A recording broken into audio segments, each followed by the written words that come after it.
Ito yung lagundi na nakatanim dito sa gilid ng bakod.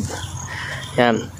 Ito ay napakagaling na gamot sapagkat ito ay gamot sa ubo. Ang ginagawa ng iba, kumukuha lang ng mga kahit yung magulang na dahon, itong ganito, at ito ang iyong ilalaga. Pero ang isa sa pinakamabisang paraan para ito ay igamot mo sa ubo ay kunin mo ang talbos, kahit itong magulang na dahon. Yan, kukunin mo. At pagkatapos, ito ang iyong ngunguyain.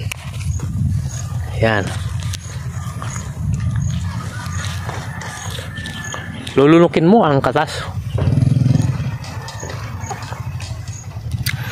Mga ilang minuto ay iinit na, mainit ang pakiramdam sa lalamunan sapagkat pinapatay ang bakterya sa lalamunan natin hanggang doon sa baga, maging sa bituka. Yung mga masasamang bakterya ay pwedeng mamatay kapag lumunok ka ng katas ng dahon ng lagundi.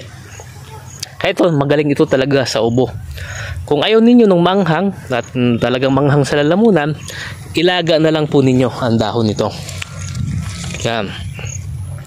Ito ang ating gagawin ay ating pararamihin para kung kailangan ng marami at marami ang mga nangangailangan ng halaman na ito ay mayroong mapagkukunan. Medyo malaki na ito pero mapapakinabangan din talaga.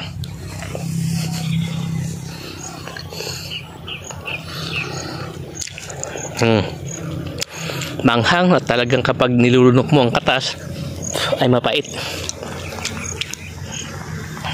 Yan.